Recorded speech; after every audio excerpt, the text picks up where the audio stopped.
Before there were clans, there were circles. Loose, nomadic tribes of ancient Yautja who dwelled in the dense mist jungles of Yautja Prime's twilight hemisphere.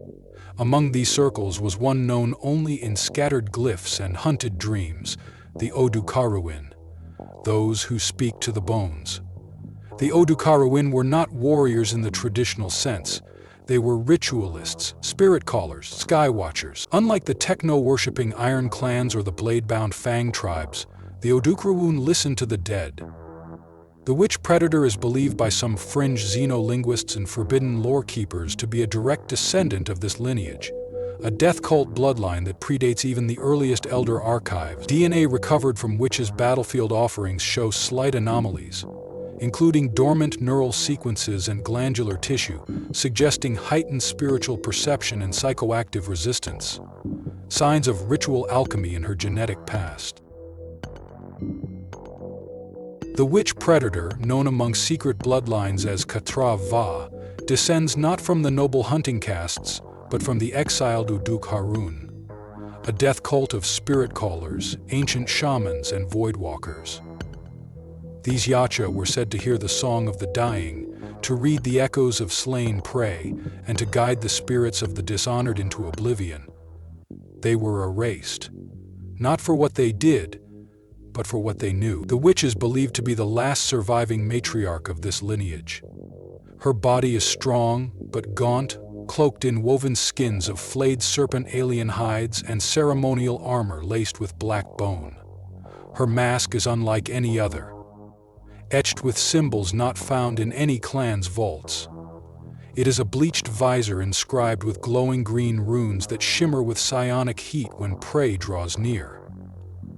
From the crevices of her form flows a mist, thick, green, ever-churning. Not fog, but something else, a necrotic vapor that seems to think, watch, and whisper. In Yautja society, glory is earned through the hunt, but the witch does not hunt for trophies. She seeks balance, guided by laws older than honor, laws written in celestial cycles and blood. Her presence is not constant but cyclical. Like the moon phases of dead stars, she appears only during celestial alignments, when cosmic forces unveil ancient rifts. She arrives during moments of crisis, when a tribe falls to dishonor, when a predator betrays their kin, when sacred oaths are broken. To others, this is myth, but for those who have seen her walk, who have felt the air go still before her arrival, the witch is real, and she does not forgive. Some elders whisper that she fulfills a ceremonial role, a kind of Yautja death priestess, a warden between this world and something far more terrible. She does not travel in ships of chrome or steel. Her vessel is called the Hollow Ma, a biomechanical cathedral that drifts through nebulae like a decaying ghost. Fleshy, alive, and weeping green blood, the Ma is part tomb, part altar. Inside it holds relics of prey long sacrificed. Souls, not merely bodies, are preserved in psionic tanks, their memories pulsing in agony. The Ma is thought to be older than the clan. Some believe it was grown, not built, in the heart of a dying star. Others claim it was a gift, or curse, from another dimension, pulled into our realm through the forbidden glyphs etched into the witch's gauntlet.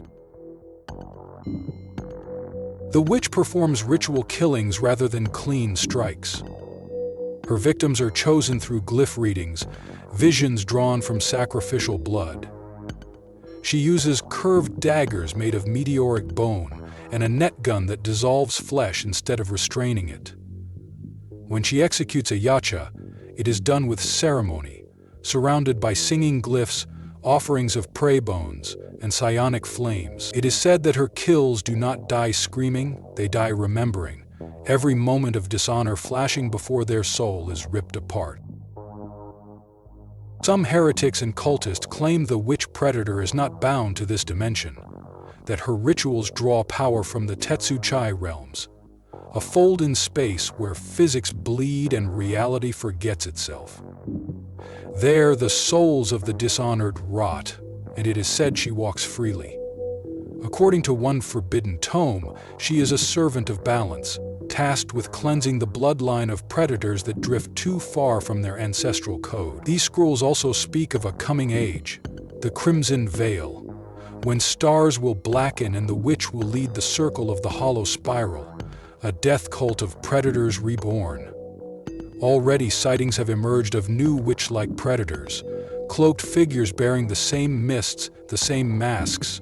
The spiral has begun.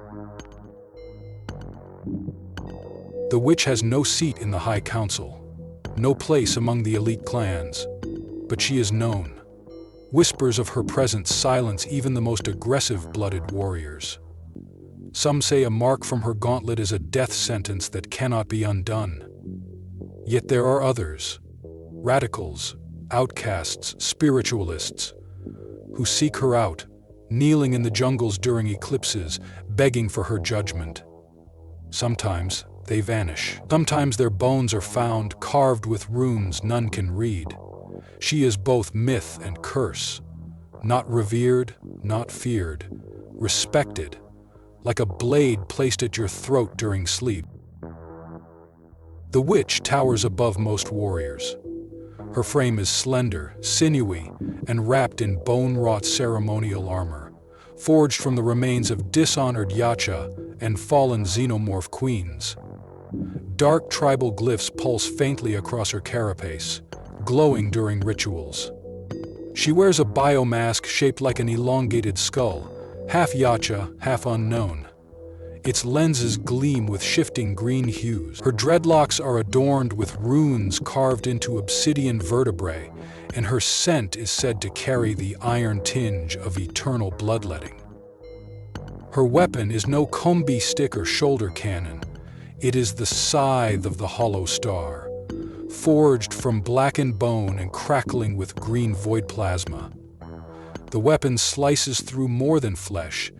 It rends the soul. The witch walks alone.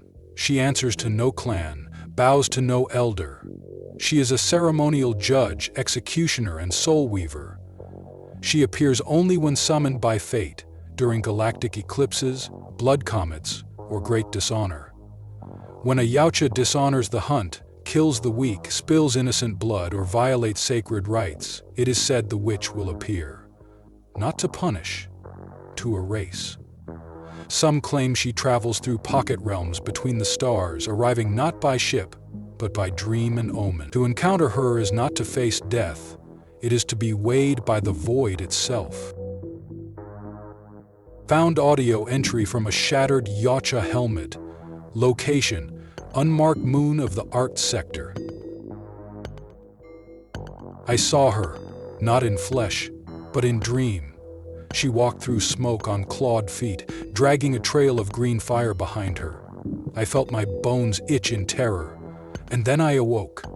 She stood before me. Real. She marked the dishonored with her claw, and their armor turned to ash. She whispered to the stars, and shadows answered. She did not hunt me. She merely saw me, judged me, and moved on. I do not know if I passed. On that moon, the witch performed a rite unseen for over 10,000 seasons. Not for war, but for warning. For the galactic balance is shifting, and something far older than the Yautja stirs in the void. The witch walks again.